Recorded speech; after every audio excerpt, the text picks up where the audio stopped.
going in. I'm really curious now. I must see Naya and Mumu if it's getting banned out. Yeah, I'm going to start looking that one up as well. Rexa and Jana, the last two bans. So Endzone agreeing with you. Don't want to deal with that one at all. Yeah, we're 6-for-6 on bans, by the way. I think even the same team banned the champions. So clearly know what they want to do. We'll see how they want to change their plans. And Fortnite flip the script already. Aurelia is going to be the first pick. And I've been waiting for this pick because Aurelia is so strong on this patch. It does everything you want a top laner to do. Highly mobile, puts out CC and damage, and just gets better as the games get longer. And we're seeing that these games hard to close out. The earliest game we've seen closed out 27 minutes, and that was pretty one-sided.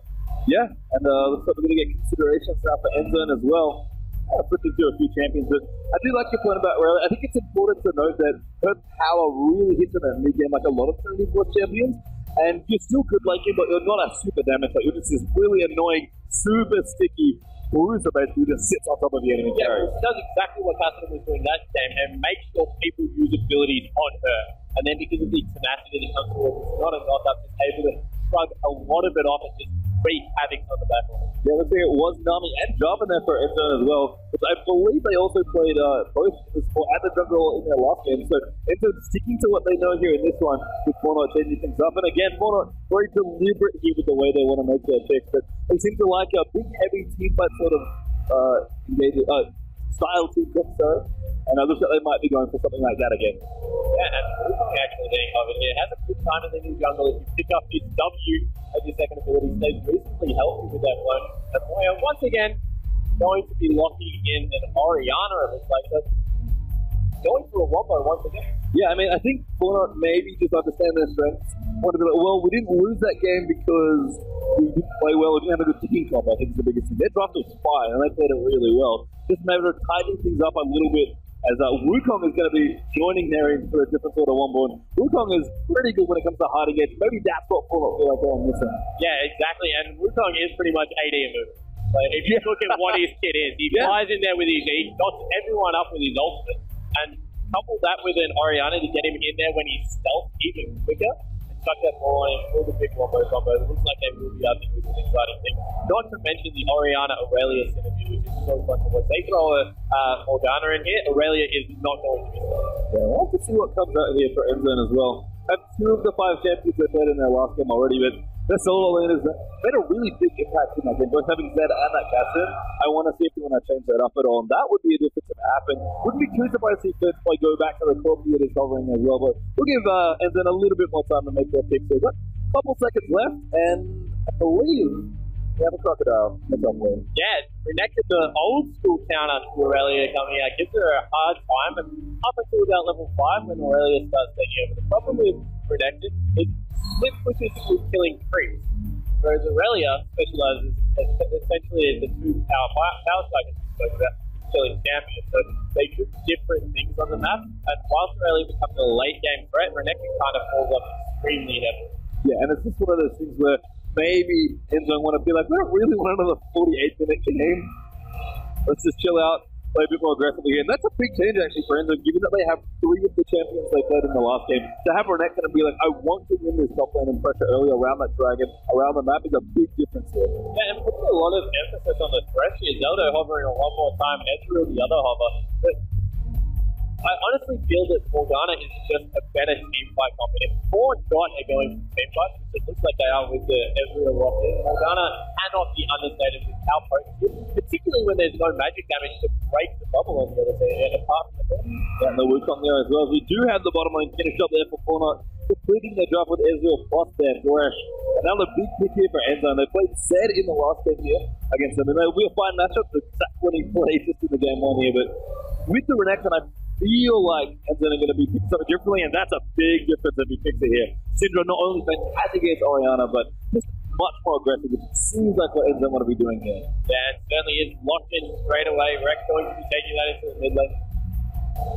Farms very, very well against Orianna, can set up some nice ganks. However, does have to get in range of the shockwave to be able to blow her up with that combo, so it is a very volatile matchup. Yeah, one of those things, but even if you stun from long range outside of ball range, you have to walk in, you're right, to use the W and then the Q and use the ultimate, so you got to be careful. Orianna's pretty good at getting through burst, whether it's going for his Zhonya's or maybe going for that Q we talked about, even though Moya did go for a normal first in that other matchup. Creature Shield is so good against Assassins. This is kind of how that works. Yeah, and we're actually sticking with the art in this matchup. That's brave. That is brave. I think that's a good way to put it. Especially against the Syndra. Syndra is that typical lane bully, and he'll just offer so much in 2v2 skirmishes because obviously it impacts not only yourself but your jungler. So it allows Wukong to be able to gank with a little bit more confidence because the most famous thing you see with Syndra is that you're like, okay, we're going in for a gank. I'm level 4 as a jungler. Syndra's level 6. Oh my god, I'm dead. Yeah. And you're like, oh, that's not what I wanted at all. And everything goes wrong. Yeah, Syndra's just so powerful in the early stages. And I like the jungle pairing here as well. Logic's going to go back on the drum and had a fantastic first 3 or 4 minutes in the game. And you can replicate that with the champions they now have in their solo lanes. This game's going to snowball well and truly out of control for Fortnite. They're not going to get to have the big 5v5 team fights that it seems like their team comp is gearing them towards. Yeah, and Yuri taking teleport on the top lane Renekton. So whilst being an aggressive pick, not going silly aggressive with the Ignite, wants to make sure that they can keep control over the top side of the map, teleport down and help their bottom lane. So big team fight comp coming out of Fortnite this game, but it looks like Easy does have the early game power. Yeah, and just maybe to touch on Ignite a little bit more here from Moira on the Ori. Took exhaust in the last game against them, which is one of those picks that I almost feel like I don't see enough of with all the assassins that we've been seeing.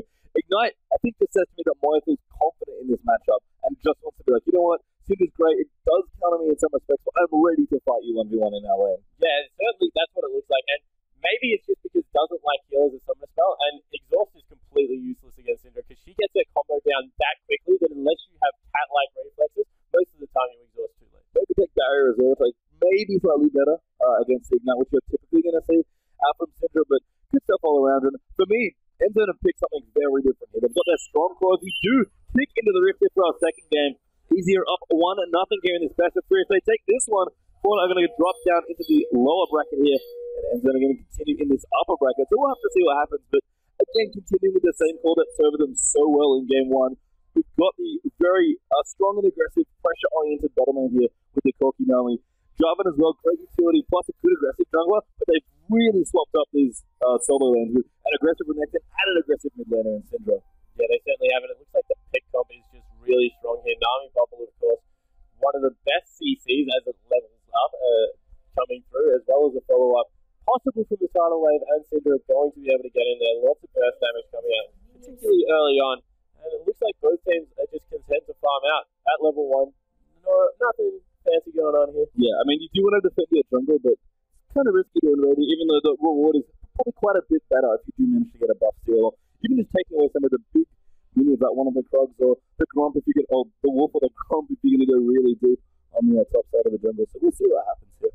Yeah, and Nami being picked up is so important because Ezreal is one of the best early game carries for messing with a jungler, especially if you start on the bottom side of the map with Ezreal. He can just poke you for days with the Q over that wall, and it is so frustrating to deal with. Looks like Jargon will be starting at the Krugs up in that top lane there. He's afraid of the Ezreal. Does not want to have to deal with that. Looks like both junglers actually going to start the same buff. So they'll end up on the opposite side of the map for their first potential game if they do go ahead and do a full clear, which seeing a bit more up now as well. Could adjust to the new junglers. Yeah, I think it's actually, initially it was a big change, don't get me wrong, but I think most junglers can now do 4 camps pretty comfortably without having to go back if all they want to do is farm. And 3 camps in a gank is definitely doable. Yeah, I mean, we saw Logdog 28 there on that Jarvan, did a level 2, then a level 3 gank on his Jarvan. So, well, I wouldn't be surprised if we saw it again. Yuri's actually picked up his Cult of Meek, I think it's called, level 1, that Q ability. So maybe not, if he had picked up the Sun, I would have been extremely suspicious if I was Carlos and said that I was going to get level 2 to get. Yeah, I would too, but you're just going to build up Fury. Did get some Fury off the Krugs as well, which is always nice. Also helping the jungler being a good team player. Good damage actually with that empowered Q coming from an Acton, but Carlos has got trading nicely on this Aurelia. We're going to settle in for a pretty farm-heavy top lane, hopefully if you're an Aurelia fan, because that's all Carlos' God wants to do. Yeah, it certainly is, and Carlos' God's first couple of items will tell exactly how he wants to treat this lane. If he goes back and gets early boots too with a ninja tabler, he wants to be so aggressive. As we see some trading coming out of Flying, who got the early level 2, able to chunk out Zelda a little bit, but he has lots of pots. I have to say, just from watching Flying G play today, and just in general, I've seen him in quite a few games, he is not afraid to fight you in the bottom lane. He's a very aggressive support player. As we do have a pause here once again, I'm so close. Just sorting a couple of things out, but not a huge deal here. One of the things I did want to touch on is that you mentioned that there's a big comp coming out here for Endzone. One of the nice features, and We used to see this a lot when Rumble, Drub, and Kale was a thing. I don't know if you remember one of my favorite colours to ever be played in League of Legends, but you can just initiate from super far away with the Drub and it always be safe with the Kale. You don't have that Kale aspect anymore because the ultimate range got nerfed, but you can do a pretty good job with Cinderstorm plus the Drub and EQ and Drub and ultimate and initiate from like a screen and a half away. Yeah, they have a couple of champions that do that really well. One of my favourite initiations, and one of the ones that sucks to get hit by most, is when Nami ultimate comes out of Fog of War, because it travels so slowly, but it's quite wide, so because of the distance it travels, allows Jarvan to get in there as well. So they have good knock-up and good follow-up. We saw it last game what Jarvan and Nami can do with 2 3-man knock-ups in a row. They just keep you in the air for so long, and it's so hard to get away from. Yeah, and also just a good follow-up, I guess. You kind of prep the big long-range initiation, but that sounds so rude. It's almost like a really slow equalizer. Yeah, it doesn't do damage, but it's just as annoying. Just keeps chasing you. And then, of course, you throw Syndra in there. As soon as someone's locked up, Syndra is the queen of just picking out one champion and deleting them off the map. Yeah, and then Jarvan falls in, Renekton does in, pops his ultimate, and Corki in there for cleanup. So we saw that a lot, actually, from Fensboy.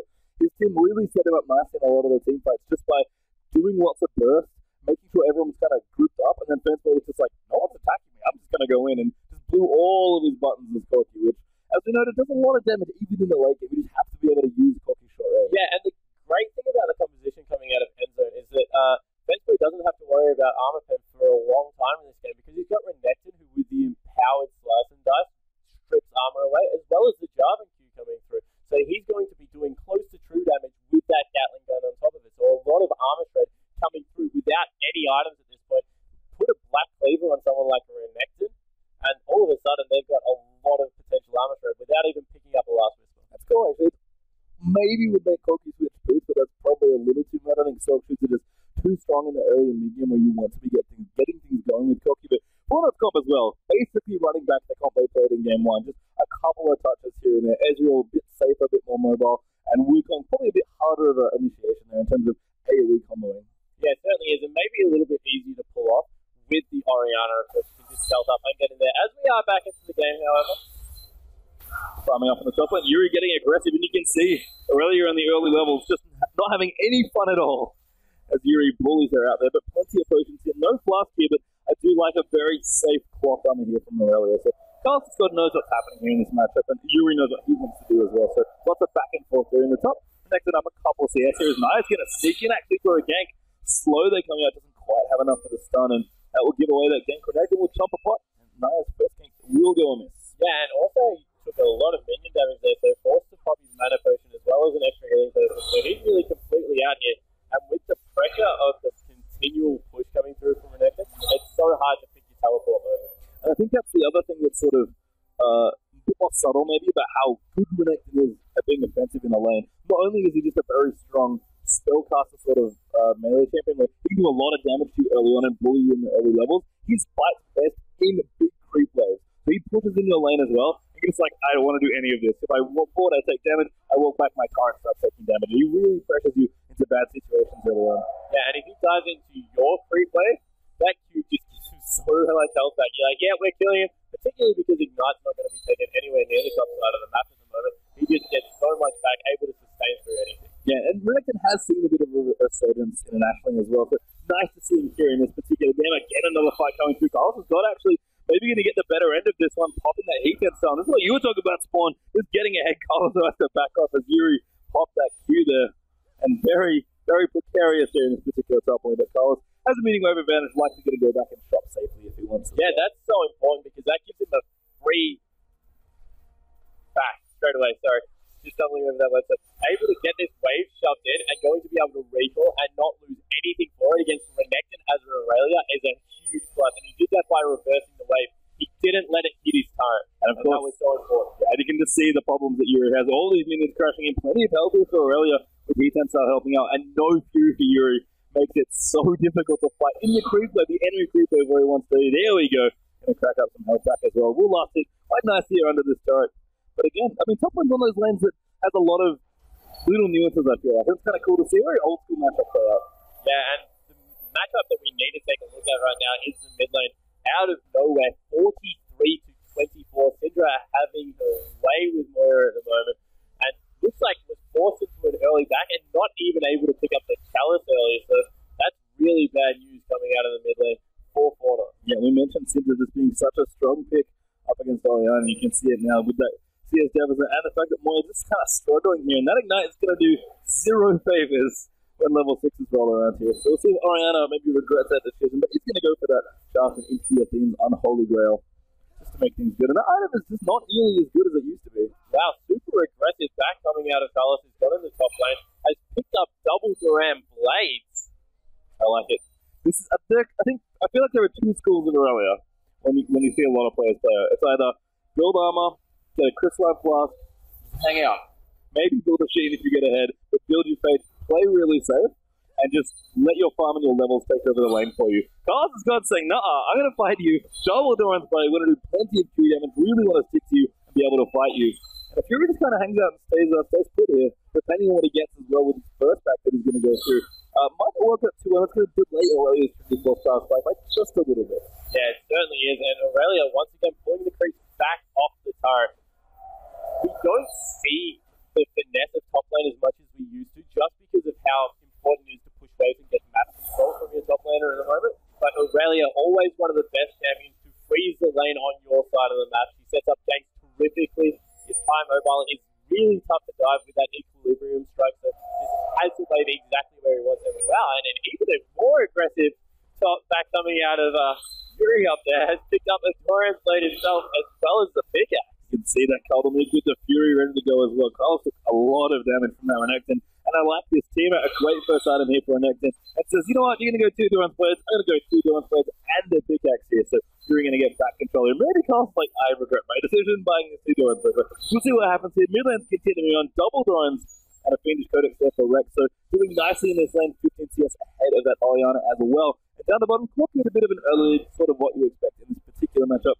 About 10 or so CS ahead, and neither 80 carries going to pick up their first set of items.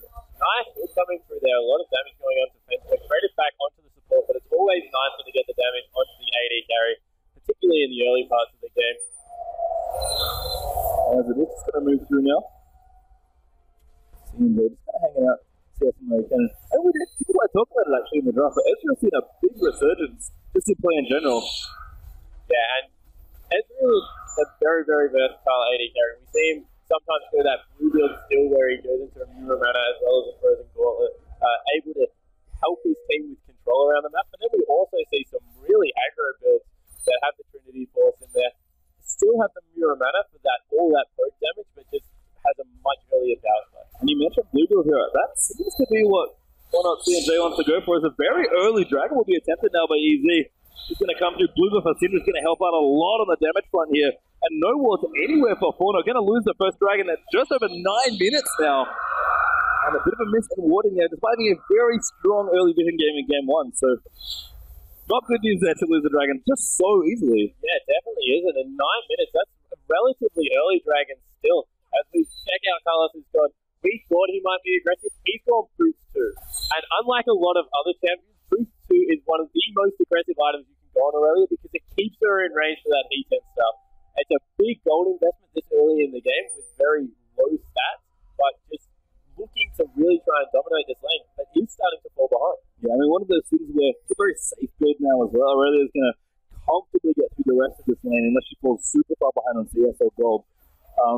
And we'll reach the Trinity Force pretty much guaranteed a little later than she'd like potentially, but just very safe. Here's a good hook lands on a fence, but Drew I think thought he was in for it. And a good bit of trade damage coming through as well. Talk about Ezreal Sona being a classic Ezreal baseline that we've seen quite a bit of actually is never mind. Fury's in trouble. They're good out there from Naya, forced to flash out, and first blood will go to Aurelia. All that investment clearly worth it now. Yeah, and wow, what a good game coming out through. Cut the first dash in half. Nailed it perfectly with that knocker, able to push a massive wave into the turret, so we'll get the first kill, as well as pick up the CS advantage. So, yeah, really well played from Naya, getting this Aurelia ahead in the game. Trinity Force maybe coming a tad early now with the Rectal Curator. Pinkwatch back down towards the bottom lane. Lantern out there for CNJ playing this Ezreal. And we touched on that a little bit before, but I think Blue Build in this particular comp, given that both Wukong and Aurelia are actually quite good demonstrates on their own, he can just afford to add to his team's team fight presence. And that's a lot of what Fortnite's drafts in game 1 at least really indicated that's how they like to play. You want to get together, play as a 5-man unit, or maybe a 4-man unit in this case with Aurelia, and just have big, strong team fighting presence. Yeah, and the good thing about going that build is that you can start hitting people with you, get them down, and then when the wombo combo comes through, nice Ezreal ultimate. Ezreal's ultimate, if it doesn't go through creeps, does a surprising amount of damage. And wow, the flash in. Flash, then Moya in trouble. Ignite gonna pick up that kill, but Naya's gonna chase it. True Top Rod does get dodged out, and Naya's got no ultimate here as Wukong does have a flash. Great stun, actually. Now Log's gonna come in, will help there, but Naya's gonna flash back over, picks up the kill on a wreck. The Dark Speed did go down, so Naya took quite a bit of damage for that kill, but did pop a potion. Java, no ult left. Just using, can't chase under that turret. A nice outplay there in the mid by Rex is, oh my goodness, that's a lot of damage by Coffee. Yeah, and meanwhile, the teleport came into the bottom lane for Carlos' God, and somehow Fence Players turned around to 2v3 in emphatic style, but Carlos' God is gone back in. Good stun, but a great exhaust there by Flying Jew. Carlos' God going to dodge back in now as well. Forced to get out there, and CNJ and Zato are like, buddy, we can't follow you against that Corky. We're going to take far too much damage, and Yuri's going to pick up the first turret of the game as a result. Yeah, and wow, Renekton, given maybe a free pass, we said that Carlos' God is now in a position to start bullying that lane, tried to help out the map, didn't do it quite as effectively as he might have hoped, and that turret has gone down, and that's a big minion wave that crashed into it. Yeah, denying quite a bit of CS as we do have a replay. Yeah, as we go in, we see the beautiful flash from Rex to pick up that solo kill. That is a pure outplay, and we see that Naya able to pick up a return kill here with some nice understanding of how Wukong works. First to the side, able to flash out, pick up the kill for himself. So that was really well played by two individuals. First, of course, Rex to pick up the solo kill, and then Naya to be able to respond. And Carlos Scott does get the kill there. Naya returning the favor in the top lane there. And re-ganking actually for yet another kill. And that's going to give two Owen out to this Rose. Pick up a Sheen on her last shopping trip. So that 70 plus might be coming at a very reasonable timing and a great core to back it up as well with a double Doran's Ninja Tubby. Yes, we'll be in the position to really start taking over that top lane in a 1v1 style. I think that she also has a relatively good build path here. I think that if she goes into the Frozen Heart second, or maybe even the Randuin's Omen, into some MR, she's in a really good place with a 3-item spike. So watch for her to be around the 25-26 minute mark, a really big impact in this game. And the scariest thing for me is that Dragon's coming back in a minute 40 or so. Easy basically just snuck the first one away here, and they're about to hit a lot of major items here. Corky's quite close to his Trinity Force. Sinja's likely got another major item coming, and Yuri just completed his team out as he returns to the top lane. When that Dragon comes back up again, there's not really much room for Fortnite to fight, even though they want to be fighting 5v5. Yeah, certainly, and the danger for EZ here is that they've got two early objectives and are only up by like 800 gold. And when that starts to happen and you're against a team that can siege and poke out the way that Fortnite can, gold leads can swing really, really quickly. Because yeah, getting early objectives is great, but it should mean a gold lead, and in this case it just isn't. And unlike the other game though, there is potential for Dragons to snowball, which I think is the next point here. They're going to move through, but looks like Gank in the mid. Moya going to get obliterated there as Logos can go credit for that kill. Naya trapped in there. Dark Spears everywhere for Paul Wukong, and there's Rex with the kill that he probably wanted to be the second one rather than the first, but a good tag team there as Logos will focus the mid lane. Mid turret's going to get chunked out now as well, and that's greatly timed for this next Dragon. Yeah, it certainly is. 40 seconds, and more importantly, I didn't go on cooldown actually. I thought it had just gone on cooldown, but maybe the shockwave not going on cooldown is a blessing in disguise. Wukong didn't waste his ultimate either, so going to have everything up for this Dragon fight. Yeah, they're going to release one as well. Death time is quite short. They're going to choose to a pretty substantial amount of damage at the stage of the game. Judo will get himself hooked, and Beth Boy's like, see you, buddy. You deal with that. There's Flying Judas gets eaten by this Aurelia. One hit in the back there, one last hit at least, and Carlos has got a third kill of the game actually now on this Aurelia. So Dragon contest going to be quite a bit tricky now. Perhaps an overextension there by Endzone in the mid lane. Yeah, and this will mean that they get their first Dragon with them, but Renekton is on the tier 2 turret, just chipping it away. He has picked up that team out, as you mentioned, so got some nice AD for himself, and will be able to do some work. Maybe look for Carlos has got to just recall early to get back and try and defend that turret. He's in the back there, does recall. Dragon will go down there. Now one apiece there. Fauna will pick up that first one. I have to say though, Spawn, I feel like Endzone's team comp is much better suited to forcing his mid-game fights, and they didn't want to force it. Recto does get a kill onto Naya, but there's the traders. Ezreal's going to pick up Jarvan, but he's Spencer coming around the side, doing quite a lot there. Daldo should go down. No lives. No, the big one will take him out instead. Now Moya getting gobbled up there by Drew. Great stun there coming in, and actually a good chase here by Fensboy, picking his targets properly. Moya's still alive, but will go down there to Wreck. Fensboy's going to continue to chase the red buff Ezreal, and he's like, maybe I don't want to do that. But Renekton is going to come through now as well. Can he cut off this Ezreal? Looks like Arcane Shift is just coming back off. No mana though, but do not want to chase. Yeah, but smartly just choosing to go down the mid lane. Nothing can stop them right now. They've got their AD carry up, so we'll be able to maybe pick up the turret for themselves. And just getting objective control, like the way they are, Endzone, is just so key at this time in the game. We'll be able to get this turret. Oh, Carlson's forcing them off. Wow. Yeah, I mean, it's so dangerous to fight Aurelia there because she can easily jump into the creep where she's clearing it out as well very quickly under that turret. And with everyone else presumably coming back, the death time is still being quite short. Did not want to take the risk and get Aurelia. Yeah, definitely did not. They are up to a 3,000 gold lead, so using their mid-game power that we spoke about to get going, and all of the kills are in the place they want it. Rex is in a position now to blow up anyone on the side. Picks himself up as Zonya's Hourglass, actually. Playing a lot safer than we normally see Cinder's play. Yeah, quite surprised to not see Rabadons and even an early Stalk Shoes here to get a bit more aggressive, but maybe afraid of the Wukong initiation, or Aurelia as well, very sticky on a pretty mobile AP carry on the Cinder. So plenty of good reasons to get a Zonia Shoes on. Have to amplify the damage quite reasonably. And Carlos has got a lot of trouble right here. Logdog and Yuri are both in this top lane. Too many friends there. Good stun actually, but Logdog's going to chase in. Good flash out of the knocker, but Cascad's like, oh, you don't have your flash anymore? Sounds great here, but have to be careful. Yuri didn't make it in. Now Flying Jew will rotate in as well. And poor Carlos, 3-man gang, double wards there as well. Being put down. Going to try and pick up a kill, but nothing happening. Whoa, Naya does jump in there. Great Ezreal ultimate as well. Now Logdog could be in trouble, but Naya's got no health left to speak of. And Flying Jew's going to pick up that next kill. 2-0 there for Endzone, but I love the thought. Yeah, going pretty ham there was Naya, able to pick that one up. And more surprisingly, they lose the mid turret as well in a 3v2 siege. So that's bad news for Fortnite here. This game is slowly getting out of control.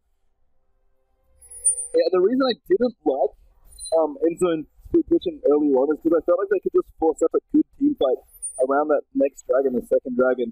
Fortnite kind of gave them that dragon fight, and they got, I think, 2 or 3 kills, and now it's just, the map is in tatters for Fortnite right now. 2 dragons, 1 dragon apiece, got 4 turrets down, and a whole bunch of gold there as well. Yeah, I guess what Fortnite needs to look for now is their power spike. When is that Mirror Mana going to be fully stacked up into that frozen gauntlet? When is the Trinity Force going to be finished by Aurelia? And then they need to start taking objectives back. We spoke about how it's great to be equal when you're down objectives. Now that they're starting to fall behind, they really need to pressure them and get them back on par. And I think, honestly, Carlos is very early game choices here in terms of what he wanted to do with his sort of transition towards the Trinity Force. Hurting him a lot here in this stage. He should probably already have the Trinity Force finished up. And the double Durans and the Ninja Tabi were great early on to help him get through the Renekton lane, but really did not help when that next Dragon fight came, and Naya going to get blown up there by Rekt as well. Endzone are really starting to apply pressure on the enemy half of the map. Yeah, they're just getting strangled out of vision right now. We saw that they just walked up straight to a pink wall, cleared it, and then placed their own one down. That's going to be another turret for them. Forky doing so much work with that 2-item connection. Wow! Zelda gets hit by a stun there, slowed by Logdog's smite as well. And there's another turret going down now. Endzone going to make it 5-0 in turrets and 10-5 in kills. And they are not stopping here, despite not having the best siege comp. Yeah, just continuing to push through, and wow, Fortnite, from a position where they looked like they were starting to set themselves up, has fallen so far behind. We talked about a 2,000 gold advantage, turn that into a 6,000 gold advantage in about 4 minutes of play. Really well done by Endzone to set this game up into what looks like nearly an insurmountable lead. And it's just all item timing here for Fortnite. Nothing came together for their mid-game here. Trinity Force wasn't coming, Ezreal was still building up, Orianna falling behind in her lane, couldn't get anything going. And they just kept finding themselves in positions where they were fighting where they just did not want to be fighting because they didn't have the gold and didn't have the items. And when that happens, Endzone capitalized very well with their item timings, and Fortnite just started falling further and further and further behind. Baron's up now as well, and that's something that Endzone can reasonably consider maybe a little bit earlier than they would normally. Yeah, it definitely is, especially with the amount of tank that both Yuri and Logdog are going to bring to it. Will be something that they can maybe take a look at. As Fencepoint incidentally gets his back cancelled in the bottom lane by a cute Ezreal that flew by the bottom of your map. But I think you hit the nail on the head when you spoke about how far behind Moira is. I think that is what is really hurting our Fortnite at this point in the game. Carson's got to get the tower here. Yuri's going to fight him out, teleports out, no stun left, and not enough damage to clean it out. So that's little turret. They're actually the first of the game here for Fortnite, but it's going to take a few more of those to catch up. Yeah, I think about 5 more of those would be pretty welcome at this point to get them a little bit ahead. But if they can start rotating this Aurelia around, I guess that teleport helps her, or hurts her a little bit because the dragon is up now, but they need to start rotating Aurelia around the map where she can start taking down objectives for herself. I think she is still the one shining light, 3-1 and 0, potentially 1v1 a couple of people on the map still. So it's just getting to the point where when you're grasping at straws like that, it's bad news. Yeah, you can look through the slew of items that Endzone have now as well. We're at 21.5 minutes or so, got about 10 seconds to hit that particular point, but Sunfire plus the team out here for Yuri, massive switch potential. Randall and here for Jarvan, kind of a low item game here for Logdog right now, as they will address onto their second dragon of the game now, will Endzone. 2 damage items here as well, with a third on the way. It's going to help them a bit with the dragon. Fence by a little bit, and now they will clean up this second dragon. One not anywhere near their own red buff, let alone the dragon that just got taken. Yeah, I think they want to just get as far away from AZ at this point in the game as possible. We see that the Frozen Fist Iceborne Gauntlet has been finished off, so controlling the team fight, maybe starting to come back before not, but at this point it just looks like too little too late. Yeah, there's just such a massive goal deficit at this point in the game, especially given how mid-game oriented and how much mid-game power is in Endzone's lineup here. We talked about how the biggest changes here were the solo laners. Renekton and Syndra much more aggressive than the last 2 picks they had, and it's paid off so well in this draft for AZ because they've gotten everything they wanted. 22 minutes with this sort of lead is exactly where you want to be with Renekton and Syndra. Yeah, it certainly is. The danger here, though, is that they've gone mid-game champions with some mid-game items as well. Picking up that Sunfire cape, I think might be a little bit of overkill on Renekton. Maybe Randuin's could have been used a little bit earlier, just because if you've got the champion that gives you that added power, make him relevant late game through your lead. Don't go mid-game heavy items as well, and it looks like, wow, they're starting to exert some pressure on the jungle now. Yeah, I mean, Fortnite just own barely any of this map at this point. Carlos is trying to make a stand on the top lane, but I think Yuri is a little too powerful even for that here. You can see how deep the pink wards are getting now as well here for Endzone. That's what's putting Zaldo up there as well. There's just not a lot left. That will miss their Naya, though. Going to go in double knock up there onto Ju and Logdog. Recto did pop his on his Shockwave, just missing there, but CNJ will go through. Naya's going to get that first kill. Logdog chases down Oriana, though, and here comes the teleport now. Yuri coming through. He's actually quite low from Aurelia, it seems like, but Naya is going to get aggressed on. Corki finally joins the battle for his kill, and 2 for 1 there. Endzone now going to push down the bottom lane. Yeah, and you see the advantage of having your teleport up in those fights. Really good effort for Carlos to chunk out the Renekton whilst he was teleporting, to try and stall that one up because he couldn't dive with how much health he had there. Looks like CNJ will try and defend out this turret, but without any backup, this one looks like a planfall as well. Yeah, it's a big one, and that's quite a lot of damage just on a bit of poke here. No defense coming here for Fortnite. Maybe going to get a counter kill. Carlos will dive in. Zaldo was in support as well, but CNJ continuing to eat missiles to the face. Corki will throw a courtesy phosphorus bomb on the rest of that minion wave. And now we've got gold to spend here for them as well. I mean, this game is still quite early on here. Only 2 items really coming out for the members of Endzone here, but Fortnite are kind of catching up on their first core items here as well. So still a good spot, but it's kind of funny to see that a game that seems so one-sided just isn't really reflecting the items, despite the advantage that EZ do have. Yeah, and I think the lead 6,000 gold is good, but you can tell that it's more than that in the movement around the map. They are much more confident, much more decisively, and I think a lot of League of Legends isn't decisiveness. Wow, Carlos is so aggressive. It is going in there. Nothing Syndra can do here. And this Aurelia you talked about, that might be the shining light here for Fortnite, picking up a very easy kill there. And you talk about decisive plays. Aurelia straight away recognizes that if I want to go, I need to go right now, and picks up a solo kill. That is exactly what Fortnite needs to look at in their play.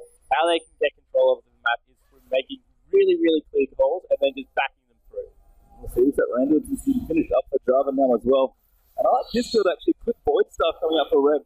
Wants to maximize that damage. And you mentioned that Endzone were really pushing for a lot of mid-game items here. I don't mind that in this particular situation. They do have to finish the game quite quickly if they're going to do this. But if that's your plan, that's a really strong Syndra item build. Very cost efficient and just so good at ending games quickly. Yeah, it certainly is. And it looks like they've started up the Baron here. We mentioned about how hard Baron is to kill because, let's face it, it's got a lot more health than it used to. But with how healthy they are, they've thrown everything to try and get their in. The jungler will arrive in time, so this might turn into a smite fight. 50-50 smites are so hard at this patch. Yeah, and 3 pink wards might not be enough vision control. They're going to peel off here for Naya, who's been spotted by a great this is dangerous now for EZ. They might have to leave. Yeah, they are going to leave straight off that Baron. Do have the speed trying as well to help them get away, and Fence Boy going to be very happy that the Rift Settler died where it did, and for the team that it did. And Lockdog, little low, in fact, looks like chunked out as well, just from the Baron damage on defense point flying due. So can't actually contest here.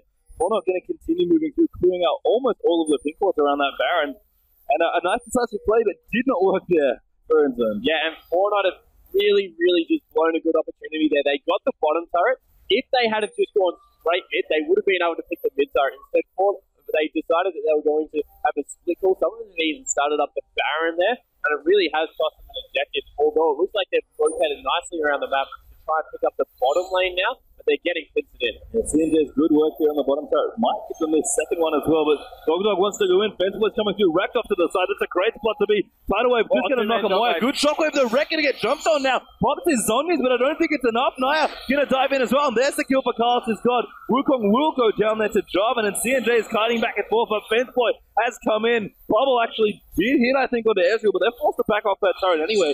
2 for 1 there, but what a dive here. Dogdog going to go in. Fenceblade continuing to do the damage. Bucker is out of the way. Carlos has gone so deep under the enemy turret, and it's 4 for 2 now. CNJ going to get bubbled up as well. Don't really want to go through. Corky dies to Ezreal, and finds like, I made the wrong decision here. Oh, Log, that's a massive amount of damage as well. Ultimate, beautifully played. Picks up the triple as well. What a lead from that ult. And that is not what you want to fight. You talk about power spikes, Muramana blue buff Ezreal with that frozen gauntlet is impossible to get on top of. If you do not kill him, just leave him alone because he can chase you for days. And a nice flank there, I think, from Izzy. I think an even team fight after all the shenanigans with the triple coming out from CNJ, but managed to defend that tower quite nicely. Did not go down, so they still have that as well as you do Endzone. But things are starting to ramp up now for Fortnite. We talked about a lot of mid-game power here for Endzone. Fortnite are definitely putting themselves in a spot where they're starting to take over and transition towards that late game. Yeah, and this is the first dragon coming up where it looks like Fortnite will be able to pick this one up. Sorry, is this the first dragon or the second dragon? Will be the second dragon. Okay, so that's good for them. They're starting to claw their way back into the game through objectives. And the good thing is now Carlos' God has someone else to join him as being strong. CNJ has definitely arrived in this game. He's going to be able to pick up his potentially his boots too here for a little bit more cooldown, as well as a bloodthirster. And those Qs are just going to do so much damage in a close battle. That's just a great way to play the Blue Rose.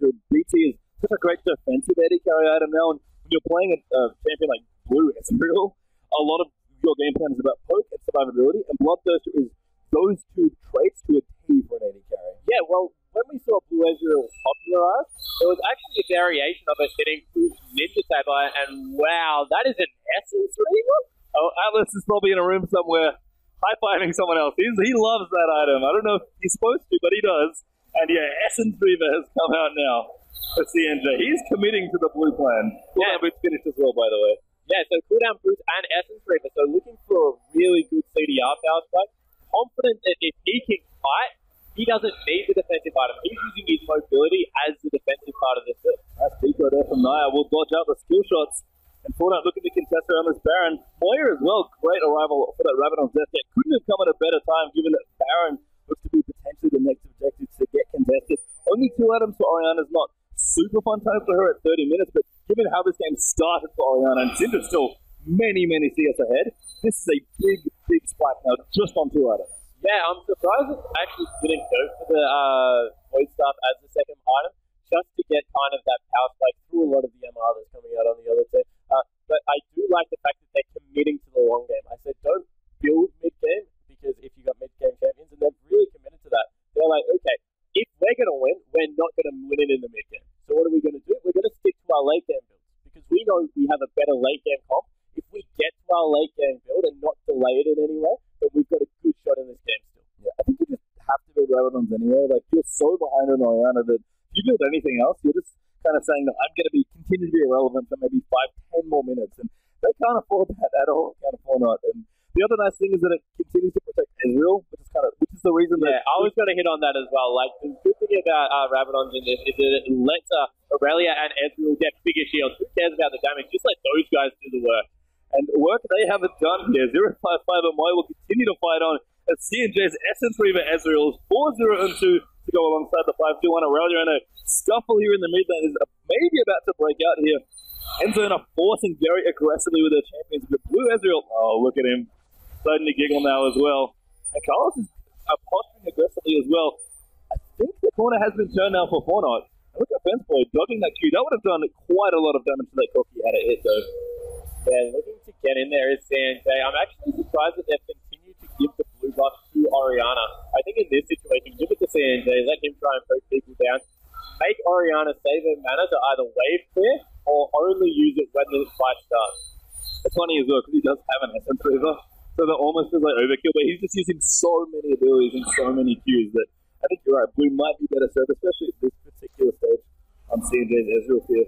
Bucket as well. I like a lot of the aura items that are being built by Fortnite, just in general, in both these games. And Endzone, sorry, they're going to close out this particular game. They have to find a way now. That's a good stun as well. Yuri going to jump through, but he will arcane shift out. Yuri going to continue to run forward, but does get hooked out by Zelda. This is an amazing deal here from our Thresh, but Rek does kill Carlos. That's a big deal as well. Dire also going to go down here as Syndra picks up the double. Fence Boy eats a Q there. They've got to be so careful. Ignoring the Ezreal, though, they'll clean 3 for 0. CNJ's going to go in for the 1v5, it looks like. Gets the Lantern out as well. Going to be okay. Even dodging the big one that I guarantee you would have killed him if he hit.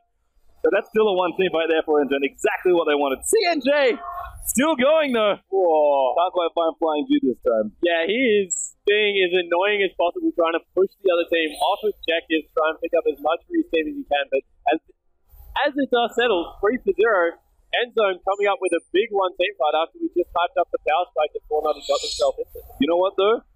It's impossible to take an objective as Endzone right now. Baron would be suicide against Ezreal now that he's still up. And Zelda's even going to check it just to make sure they're not doing it. Going to clear out a couple of words for himself as well. So Endzone going to have to reset. A bit of gold's nice, but you need a little bit more than that if you're going to actually win the game. Yeah, and as we said, Fortnite are happy at this point to just keep stalling. They think that they have the late game confidence. I have to agree with them. So if they can keep scratching and clawing their way into this game, they're in a good position. It's Ezreal starting to look very scary. Dodge to the bubble as well. It's got to be so careful. Naya going to juke in. Good shield there from Moya. Look at how much work CNJ's doing. Just continuing to kite back, continuing to land out those Qs, and just another ultimate through the wave. I can't believe I'm saying this, but he does need that blue buff. Low on mana after all the work he just did in the last 2 minutes or so. Going to go back, replenish that mana, and looks like last Whisper really committing to the blue team as his build as well. Yeah, and once he picks up that last Whisper, he's going to be doing so much damage. Even the tanks aren't safe at that point in time.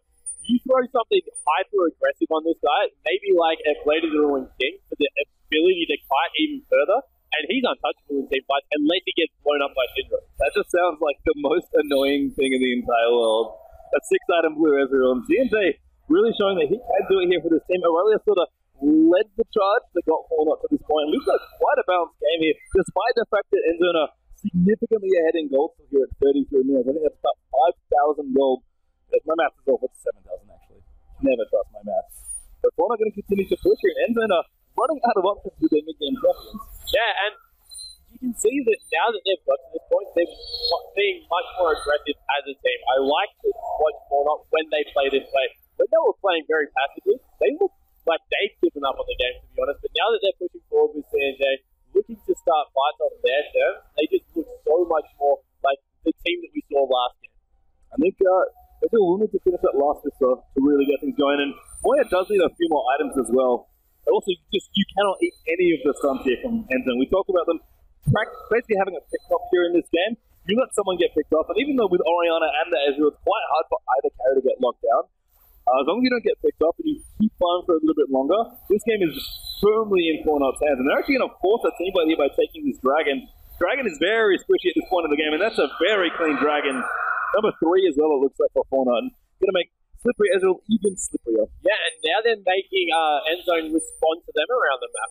Endzone could have easily pushed that mid wave, but they're like, okay, we need to fight. We need to get control of this game back, pick up those dragons, back their way out nice and easily, and now they're going in for the flank. Now going to go through. That might have been a mistake. He does eat a Renekton here. CNJ going to cut through. Logdog is doing it. That's a beautiful shockwave into True Chop Barrage. A lot of damage. CNG will clean house here. 3 kills for 0 already. Fortnite with the Wombo going to turn this on its head. Yuri going to be the next kill there as well. Make it 4, and Flying Jew getting chased down here.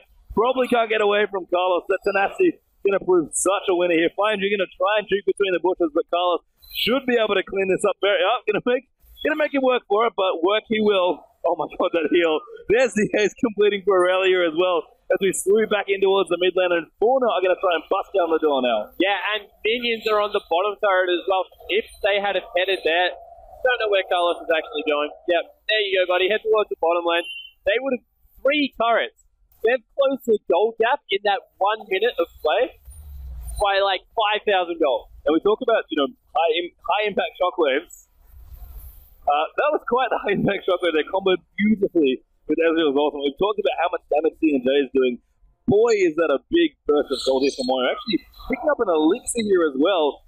Fortnite may be thinking of ending this game. Yeah, Fortnite are like, okay, we're now back in the driver's seat. They've got the last whisper picked up. They're looking towards, wow, they've got a GA on Wukong, as well as the Banshee Tails coming out on Carlos' god.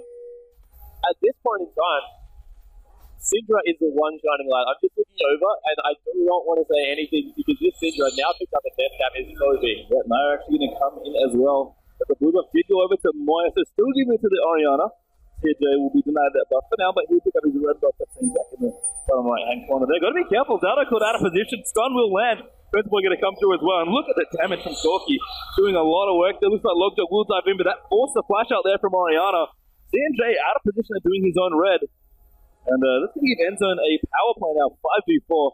Celia looks to rejoin his team. And Barrett is still up. Yeah, but that was 2 ultimates for only the support. So they can't do the Baron. They can definitely watch this position. Hopefully try and get them to funnel in. They are trying to bait it up. But a nice free shot for spots out exactly what's going on. Yep, trying all as well. We'll spot them up. They're going to be careful. He's very slippery. Good. Oh, we'll find Fence Boy. That's so much damage. And instantly turned around there. 2 quick kills as Renekton and Corky get eaten alive by the damage of Fortnite. CNJ's got to be careful. Wrecked as well. He's got nowhere to go, no flash, and probably no hope. A good stun here, but Carlson's got will shrug that off. Good speed up there as well. Good son needs to buy a little bit more time, but Carlson got his space taking the turret. Will be a third clean kill there for Fortnite. I think Naya's hanging out somewhere trying to lose his GA, but they're going to push down this inhibitor turret as well, and Fortnite in the driver's seat to make this to push this to a third game. Yeah, this could even be more than an inhibitor turret. 30 seconds on Wreck here, and 10 seconds on the other 2 people. They should at least be 1 turret, if not the game. And all of that damage, just a very quick turnaround. Another great shockwave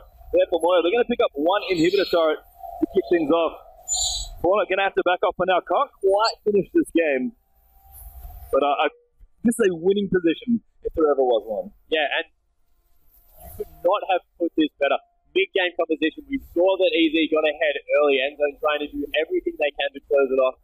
Fortnite sticking to their guns, understanding their late game composition. 5-0 and 8 now on this blue Ezreal, and he's just not going to be able to get it. No one can get onto him at this point. And I just have to give so much credit to CNJ here. I don't know if this makes me a believer, but he's making his Essence River work. Yeah, and look, he's going super aggro as well. 6 damage items. This build is awesome. Yeah, it's a good build. I mean, you mentioned it already. He's already almost impossible to kill. Blade of the Ruin King, not only just a good damage item, but makes you so much harder, gives you a bit of self-heal with a popular Ezreal item. Just in general, great as well in that blue build. I mean, definitely committing to his team, which is always nice. And we've seen it. CNJ has just done plenty of damage, which I think was one of the earlier criticisms of the blue build. And he just never dies in team fights. If you're not dying as an AD carry, you're putting out quite a lot of damage. Yeah, and I think that when people look at AD carries, they look for the big flashy threat. But persistent damage is always key. If you can get through consistent damage, make sure people are always in range for Carlos to be able to continue to hit and set things up even easier for Shockwave. Why not build a build that complements your team? Sacrifice a little bit of yourself and go for the team play. Yeah, Blue really fits Fortnite's playstyle as well. From just what we've seen in this game and the last game.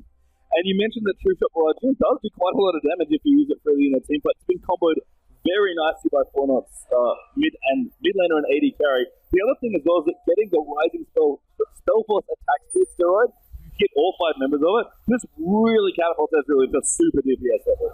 Yeah, it certainly does. As we see another True Shot Barrage coming out, just pushing that mid lane further up. They're looking to get control over the top side of the map, and they've got it. They will be pushing in another turret here. Maybe Endzone look for a fight. They've got Jarvan on the flank. Yeah, Rek has got to find a way here with this Syndra, or Jarvan has to find his way in, but there's quite a lot of poke coming through as well, and plenty of fear. We've seen how good Fortnite are appealing to their carries, and C&J can peel for himself in this one as well. I mean, Fencepoint's doing not insignificant damage. Good start, actually, got to be careful, but the Lancer will get through now. Yuri's going to dive in the back. Tidal does come in as well, and that's a good position. Logdog's in the back on top of Moya, but C&J still free. No, Fencepoint will poke him in now as well, and Yuri going to come through. Rek picks up Nia there, but Shockwave will turn that kill around, and it's 4 for 4 now. Both tanks falling there. As Nia did go down, Yuri the casualty on the Endzone side as well. Good ult though, and C&J relentless. Meanwhile, in the base, just turrets being absolutely smashed by creeps. They're just holding them there. They've sent Corky back, but wow, that's nearly both. That is both Nexus turrets down. Goodbye. Super Minions very strong at this particular stage of the game, and I wonder why Wall Rek gets a kill on the Moya. C&J low as well.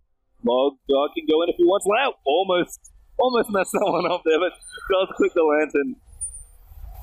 Okay, and I wonder why Fortnite was sticking around. That's why, with all those creeps in the base. Yeah, that's certainly what they were looking for. And now there's a big creep wave in the bottom now. Mail picked up the Colossus god before that fight as well. I was wondering why it took so long to kill that guy. He's pretty beefy. Megaton Cloak as well. He's gone up actually full tank after Eternity Force, which is, that very annoying, really bruiser heavy Aurelia. Bishop Lodge will clean things out there as well. All the minions actually going to get quite low from that. And that'll be a nice chunk of CS for either of these two to clean up. Blade is finished for Ezreal now as well. So he has done all but for the boot enchantment and elixir, it seems like, at this stage. Now we have to remember, Dragon is here and still very relevant for both these teams. Easy need to catch up a little on their dragons, but Fauna, I believe, would hit 4 dragons, which is a big spike. And of course, that 5th dragon, just a massive deal as well. Looks like Fauna going to be able to pick this one up, but Easy gonna make a fight for it. Zelda gets done up as well as Nia. Logdog gonna dive in, trying to take out that kill. C&J's actually in the back, finishing, and Dragon does get it. That's the 4th one, but Fencepoint now gonna get aggressed on C&J. Will go through, but a good back out from Fencepoint. Yuri gonna dive in the back and fight that Ezreal. Now Nia gonna get owned by the Rek Syndra ultimate. C&J still trying to fight this Crocodile. He's done a great job kiting and actually does get that next kill. Flying Q will dive in. But Ezreal is so strong right now. There's Moya. Takes out Fencepoint with a shockwave. Just needed the damage. Got to be careful. Rek takes him out though. Now Logdog's getting 1v2. Does flag and drag out. Maybe okay here as Syndra's forced to hit the recall button. Looks like Oriana's going to chase through. Cars will find it as well. I don't think that bush is safety. He's going to get spotted out there. Very, very easy check there for Moya. And that is 4 for 3 there, actually. Quite a close team fight. Yeah, and the problem was they didn't turn around on Ezreal in the pit. He was able to just 1v1 Yuri. Yuri was on top of him for so long. Would have been like, hey guys, I got an Ezreal. Hey guys, Ezreal's here. Now he's starting to kill me, and Ezreal from that point just picked up kill after kill. Only a one-man shockwave in that fight. That was pretty much a 4v5. Oh, Rescue actually going to get jumped on. Caster's got it so strong. There's the Oriana shield. Going to make it even harder. In fact, they're like, you know what? You're going to flash away from your Nexus. We're going to take it away from you. Caster's got a Moya coming in. Going to try and end this game. A great double stun. There's 1 kill, but it's not enough. Never mind. Couldn't even get the last kill onto their Oriana. Just far too strong there. And Fortnite are going to tie things up and give us what's sure to be one hell of a 3rd game. And wow, these teams just play to their strength so well. Endzone played that mid game really flawlessly. They had one mistake that led them back into the team fighting stage. And once that Wukong ultimate went off with that Oriana shockwave, you just knew there was trouble coming in, and Fortnite capitalized on that so well. So 4 points to C&J, I think. Making the essence of the work, but just playing phenomenally. I mean, you talked about Yuri diving in with his Renekton. I feel like 99% of the time, Renekton dives onto the AD carry, you're like, yes, we're all good. Not safe at all in that situation. Just spoke to the strength of C&J's Ezreal once he hit 6 items. Just had everything going for him. That's why the double vamp items were so good on Ez, because he just couldn't be killed by the bruises. So if you can sustain through theirs and slowly whittle them down, they need to bring a damage threat to you, which just gives Wukong and of course that Oriana so much more room to set up good ultimate. And you sort of mentioned Syndra's short range as well, especially in relation to ganks in the mid lane and fighting Oriana. Kind of showed there for Rek, I think. Able to get good stuns, but could never get in to actually do damage. And you're never going to catch an Ezreal in spell range at that point. And that hurt them a lot. Yeah, well, the problem is that at the start of the game, he was in a position to 100%, but then because of the build path he went, I feel like there was always that point in time where he was like, I can take 90% of your health whenever I want, but once I go in that far, you're just going to slow me and I'm going to die, and I don't want to do that. So he was wasting his ultimate on tanks a lot of the time. Got a couple of good stuns out, as you said, but just wasn't able to make that Syndra work. Yeah, and double vampire to Ezreal. You get 90% of the health, that's definitely not enough here. We'll see what they're going to cook up.